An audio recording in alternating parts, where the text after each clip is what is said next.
Ito ang fire urchin. Maliit pa sa baseball. Meron pa rin siyang mga spines na tumutusok sa laman natin para magpalabas ng kamandag. Pwede kang maparilisa o kaya mamatay. Bukod dito, meron siyang daan-daang panga. Bawat isa, may mga pangil na nagbubuga rin ng kamandag.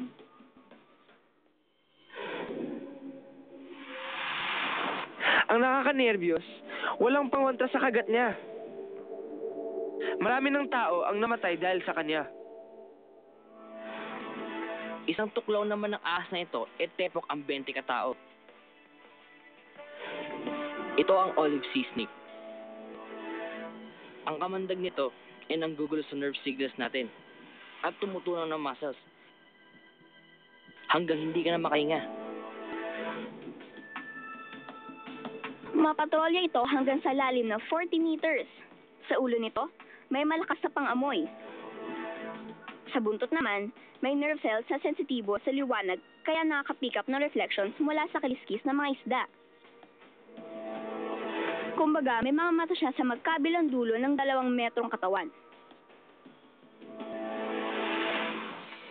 Hindi ito nalulunod dahil kaya nitong isara ang mga valve sa ilong habang nasa ilalim ng tubig. Maswerte tayo dahil bihira itong lumusob ng tao.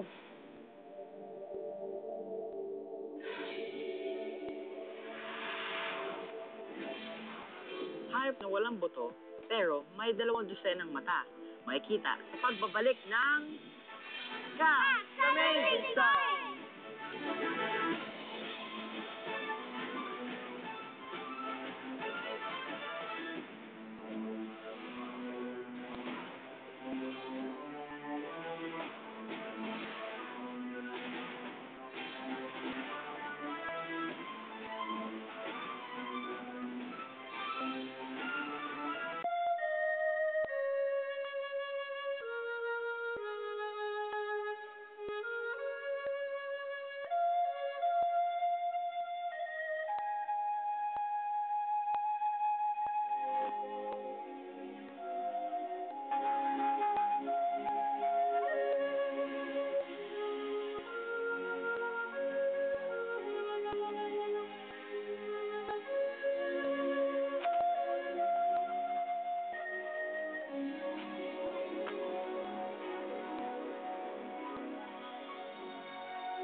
Wala yung makita. Dito kayo dapat matakot sa mga matang ito sa Amazing Story number 2. Makuha sa gilid! Ang box jellyfish ang nilalang sa dagat na may pinakamatinding kamandag. 80 taon na ang napatay niya sa nakaraang siglo. Sa lahat ng dikya, ito lang ang nangahunting gamit ang mata. Sa bawat sulok nito, may 6 na mata. Suma total, 24 mata. Siya rin lang ang dikya hindi basta-basta nagpapatay sa agos. Mahusay siyang lumangoy. Ang pinakamalaking box jellyfish ay ang sea wasp. Meron itong 60 galamay na may habang 4.5 metro. Parang lambat na puno ng milyong-milyong maliliit na karayom na tinatawag na nematocysts. Sila ang tutusok sa isda at pagmumulan ng lasol na papatay dito. Bago isugal ng dikya, papuntang bell. Pag umatake ang sea wasp, walang babala. Mahapdi at nakamamatay sa loob ng ilang minuto. Ito ang pinakamalaking reptile sa daigdig.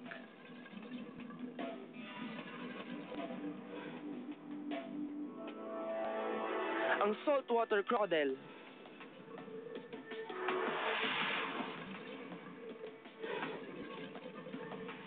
$900 kilos ang timbang at gawa sa 6 na metro ng maskuladong katawan at katakawan. Pero nung pinanganak siya, hindi siya ganito. 22 centimeters lang ang haba niya at 1% lang sa kanila ang aabot sa ganap na gulang. Kabilang sa kalaban nila ay mga kapwa buhaya. Agawan sila sa teritoryo mula ilog tungong dagat. May special glands ito sa dila na nagpupurga ng asin para mabuhay siya sa tubig alat.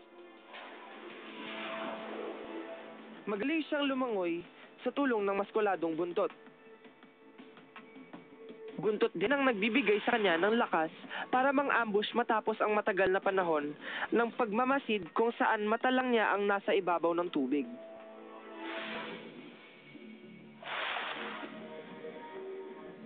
Saka magtatrabaho ang 60 ngipin sa matitibay na panga.